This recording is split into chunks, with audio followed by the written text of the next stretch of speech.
원가 혁신. 저는 개선 원가 절감이다라고 하는 내용보다 원가 혁신이다라고 하는 용어를 훨씬 더 좋아합니다. 보통 변화의 정도를 가지고 혁신이다라고 이렇게 이야기 많이 하는데 그게 아니다라는 것도 제가 나중에 말씀드릴 거고요. 일단 회사에서 원가 혁신 활동을 강조하는 이유가 어디에 있을까요? 회사에서 원가 혁신을 강조하는 이윤을 추구하기 위해서, 조금 더 많은 이윤을 내기 위해서 원가를 줄이자라고 이렇게 강조하고 있는 겁니다.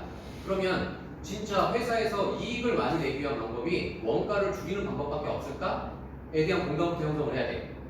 당연하죠. 여러 가지 방법이 있는데 그 중에 특정 방법 하나만 딱 제시하고 이거 무조건 해라고 공감대 형성이 안 될 거잖아요. 그래서 먼저 공감대 형성하기 위해서 제품을 만들게 되면 원가다라고 하는 게 들어갈 거고요. 거기에다가 그냥 원가에 판매하는 경우 없죠. 다 이익을 내야 되니까 이익을 거기다가 딱 붙입니다. 물론 뭐 판관비하고 이런 게 들어가야 되긴 하지만 대략적으로 원가에다가 이익을 붙이게 되면 대략적인 우리가 판가다라고 볼 수 있습니다. 그러면 회사에서 우리는 이 이익을 조금 더 창출하는 것이 우리 회사의 목적이에요. 그럼 이익을 내기 위한 방법이 어떤 방법들이 있을까요? 제일 쉬운 방법은 비싸게 팔면 되겠죠. 원가는 들어갔는데 거기에다 이익을 더 많이 붙이게 되면 그럼 판가가 올라가는 대신에 우리가 원하는 이익이다라고 하는 것은 더 늘어날 겁니다. 첫 번째 방법은 판가를 높이는 게 방법이 될 수 있다라고 봐야 되고요. 두 번째로는 많이 팔면 돼요. 많이 팔면. 같은 제품인데 조금이라도 많이 팔게 되면 그만큼 원가도 많이 들어가겠지만 매출이 늘어난 만큼 같은 비율로 이익이다라고 하는 것도 같이 증대를 시켜줄 수가 있습니다. 두 번째 방법은 매출을 늘리는 방법이다라고 생각을 한번 해볼 수 있을 거고요. 세 번째가 요번 과정하고 관련 있는 원가 절감입니다. 동일하게 원가가 들어가야 되는데 거기서 원가를 줄이게 되면 그만큼 우리의 이익이다라고 하는 것은 커질 수밖에 없겠죠. 즉 회사에서 이익을 높이기 위한 방법을 대표적인 사례를 들어라라고 하면 딱 세 가지입니다. 첫 번째, 비싸게 파는 방법. 두 번째, 판가를 늘리는 방법. 세 번째, 원가를 줄이는 방법. 물론 이 세 가지를 다 하면 좋겠지만 세 가지 다 하기에는 또 시간과 리소스 투입도 많이 돼야 되잖아요. 그러니 가장 효과적이다라고 하는 것을 우선적으로 선택을 해야만 합니다. 먼저 첫 번째, 판가를 높인다라고 하는 생각을 한번 해보겠습니다. 우리 마음대로 판가, 제조자가 제조하는 사람 입장에서 우리 마음대로 판가 높일 수 있나요? 예전처럼 과거에 한 20년, 30년 전처럼 제품이 판매되는 양에 대비해서 생산되는 양이 작았다. 이럴 경우는 우리 마음대로 판가 올릴 수 있어요. 왜냐하면 시장에 소비가 굉장히 많이 되고 있는데 공급되는 양이 작다 보니까 그때는 생산자가 주도해서 판가를 결정하는 시기입니다. 근데 요즘 같은 시기는 대기업들이 이 시장 못 낼 것 같아 라고 대규모 투자를 하죠. 그러다 보면 대부분 시장들이 다 수요에 대비해서 공급이 더 과잉되는 체계들이 많이 발생을 합니다. 이런 시기에는 생산자가 결정을 하는 것이 아니고 시장의 논리에 따라 결정이 돼요.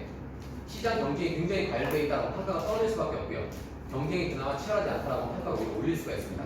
그러니 판가를 높인다라고 하는 것은 우리 마음대로 결정하는 것이 아니고 시장의 논리에 따라 결정이 되는 거니 우리가 함부로 올릴 수가 없습니다. 단 올리는 경우들이 간혹 있습니다. 크게 보면 두 가지 케이스인데 첫 번째 케이스는 우리가 원천 특허를 가지고 있는 경우들. 이럴 경우에는 여러분들도 제품 설계하고 하시다 보면 독점으로 공급해주는 업체들 있죠. 이런 업체는 자기네들 마음대로 판가를 올려요. 왜냐하면 우리 아니면 못 사니까. 만약에 여러분들 회사에서 이 제품과 관련된 원천 특허를 가지고 있다라고 하면 판가 올리는 전략을 쓰실 수 있습니다. 대부분 다 그렇지 않으시죠. 두 번째로는 고객의 충성도가 굉장히 높은 경우도 있어요. 예를 들어 대표적인 사례가 휴대폰입니다. 휴대폰 같은 경우에는 S사 쓰던 사람은 자기 앱이라든지 쓰던 스타일 때문에 계속 S사 쓰려고 하시죠. A사 쓰던 사람은 계속 A사를 씁니다. 더군다나 휴대폰 같은 경우에는 판가 10만원 올렸다라고 하더라도 현금 내고 한 번에 다 하시는 분 별로 없죠. 어차피 약정을 걸게 되면 2년 동안 분할납부 할 수 있고 그러다 보면 한 달로 느끼는 체감적인 것은 몇천 원밖에 차이가 안 나니까 그런 경우 두 가지 경우를 제외하고는 판가를 높인다라고 하는 전략은 내 마음대로 쓸 수가 없습니다. 그러면 이제 두 가지가 남았어요. 매출을 늘리는 방법하고 원가를 줄이는 방법. 여러분들도 제품 개발하시다 보면 똑같은 성능을 발휘하기 위해서 두 가지 안으로 컨셉을 잡을 수가 있습니다. A 안하고 B안. 그러면 동일한 성능이 나온다라고 가정했을 때에 일부러 어려운 거 할 필요 없죠. 일부러 어려운 거 할 필요 없을 거예요. 기왕이면 동일한 성능이 나온다라고 하면 좀 더 쉬운 방법, 기존에 익숙한 방법을 쓰시겠죠. 그럼 제가 질문 한번 드려보겠습니다. 둘 중에 하나 선택해 주세요. 매출을 늘리는 방법하고 원가를 줄이는 방법 둘 중에 있는데 기왕에 둘 중에 좀 쉬운 거 먼저 선택하시겠죠. 어떤 게 더 쉬울지 생각 한번 해보세요. 먼저 첫 번째 케이스인 매출을 늘리는 게 더 쉽다라고 생각되시는 거예요. 아무도 안 계세요? 한두 분 정도 계시면 돼요. 그럼 두 번째로 원가를 줄이는 게 더 쉽다라고 생각되시는 거예요. 전부 다 원가를 줄이는 게 더 쉽다라고 생각하셨습니다. 회사에서도 간혹 그렇게 이야기하는 경우도 있어요. 거봐, 여러분들이 생각할 때도 원가를 줄이는 게 쉽잖아. 그러니 이익을 높이기 위해서는 원가를 줄여야 된다라고 이렇게 이야기하지만 실제로 제가 여러분들한테 유도 질문했을 뿐이지 둘 중에 어떤 게 더 쉽다 어렵다라고 비교하기 어려울 정도로 둘 다 똑같이 너무 어려워요. 왜냐하면 매출을 늘린다, 많이 판다라고 하는 것은 이미 말씀드렸던 것처럼 이미 공급량이 과잉으로 공급이 되고 있죠. 그런데 그 중에서 더 많이 팔으려면 남의 시장 점유율을 조금이라도 더 뺏어 와야지만 우리의 매출이 늘어나는 거잖아요. 이미 공급이 과잉돼서 서로 판가 가지고 경쟁하고 이러려고 그러는데 특별한 차별화 포인트 없이 매출을 늘린다라고 하는 것은 굉장히 어렵습니다. 맞겠죠? 그럼 두 번째로 원가를 줄인다라고 하는 것도 사실 많은 분들이 쉽다라고 생각하시지만 솔직한 속내는 굉장히 어렵다라고 인지하실 겁니다. 왜냐하면 우리 회사에서 신제품이라고 하셨죠. 예, 신제품 같은 경우에 우리 회사에서 만들지 않던 제품인데 처음으로 제품을 만들어요. 그렇게 양산 들어가잖아요. 그럼 통상적으로 1년차, 2년차, 3년차 정도까지는 원가를 줄일 요소들이 그나마 좀 보입니다. 왜냐하면 우리 회사에서 처음 만들어 본 거니까 혹시나 시장에 나가서 어떤 문제가 생길까봐 과잉 품질들이 조금씩 들어있어요. 우려되는 사람들 때문에. 그런데 이게 양산을 본격적으로 진행을 하다 보면 이제 설계에 대한 노하우도 많이 쌓이죠. 여러 개종 많이 만드실 거니까. 그리고 제조하면서 제조에 대한 노하우도 많이 쌓이죠. 여러 가지 재질에 대해 테스트한 결과들이 많이 얻어낼 수가 있죠.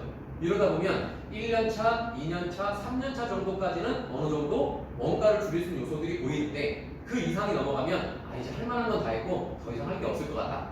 이렇게 생각되기 때문에 실제로는 원가를 줄이는 것도 굉장히 어렵다라고 하는 게 제 결론입니다.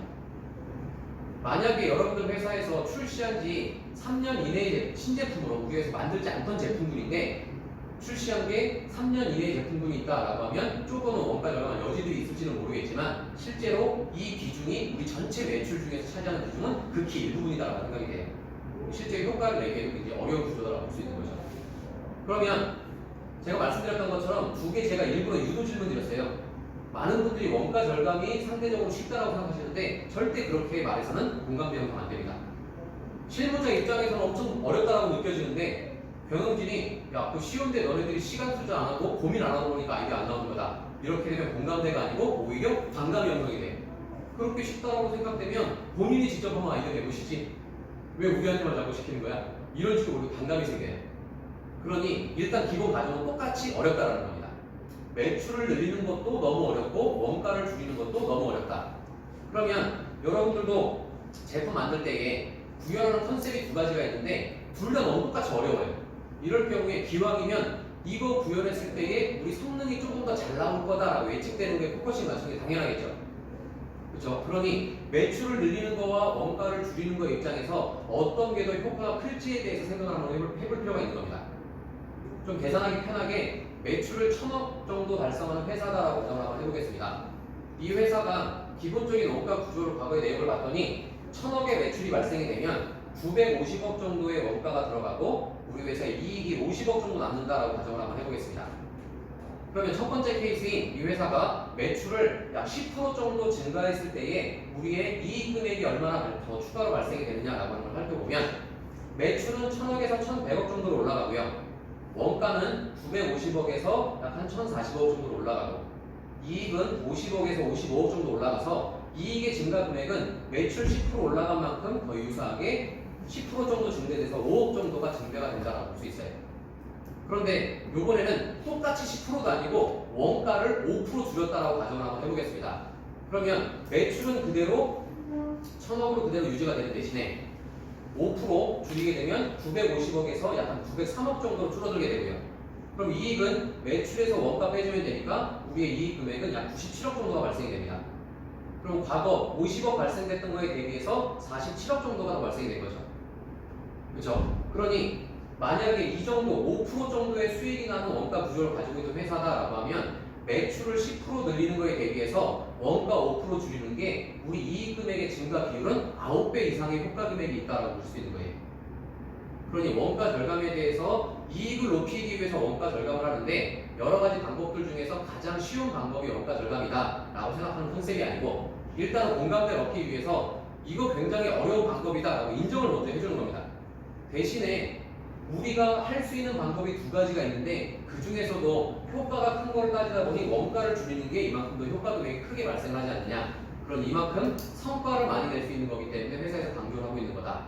굉장히 어려운 활동이기는 하지만 우리 전사와 같이 힘을 합쳐서 이 효과 크게 달성할 수 있는 원가 혁신 활동에 좀 더 포커싱을 맞추자라고 하게 되면 이제 좀 수긍되시죠? 마치 굉장히 쉬운 활동인데 고민 안 해서 못하는 것처럼 하게 되면 반감이 생성되는 반면에 어렵다는 거 인정해주고 회사에서도 여러 가지 지원해줄 수 있는 프로세스하고 방법들을 만들어 볼 테니 같이 한번 해보자라고 하면 이제는 고개가 아마 조금씩은 끄덕여지실 거예요. 그래, 저 정도만 되면 내가 이해도 됐고 회사에서 지원도 해준다고 하니까 좀 열심히 한번 해보자라고 하는 마인드가 조금이라도 생기실 거다라고 생각이 됩니다. 그래서 원가 혁신에 대해서 올바로 좀 인식을 하실 필요가 있습니다. 회사에서 원가 혁신을 해야 된다라고 강조하는 이유에 대해서 올바로 인식하는 것은 원가 혁신이 상대적으로 쉽기 때문이 아니고 우리 회사의 이익을 높이는데 원가 혁신이 가장 큰 성과를 낼 수 있기 때문에 강조하는 것이다 라고 이렇게 이해를 하셔야만 합니다. 회사에서도 굉장히 어려운 활동이라는 걸 인정해 주겠다. 그런데 우리 회사의 이익을 높이기 위해서 가장 좋은 방법이기 때문에 강조를 하고 있는 거다. 그러니 우리 같이 열심히 해보자. 회사에서도 여러 가지 방법으로 지원을 해주겠다. 이런 분위기를 만들어내는 게 첫 번째 공감대를 형성하는 첫 번째 단추다라고 생각하시면 될 것 같습니다.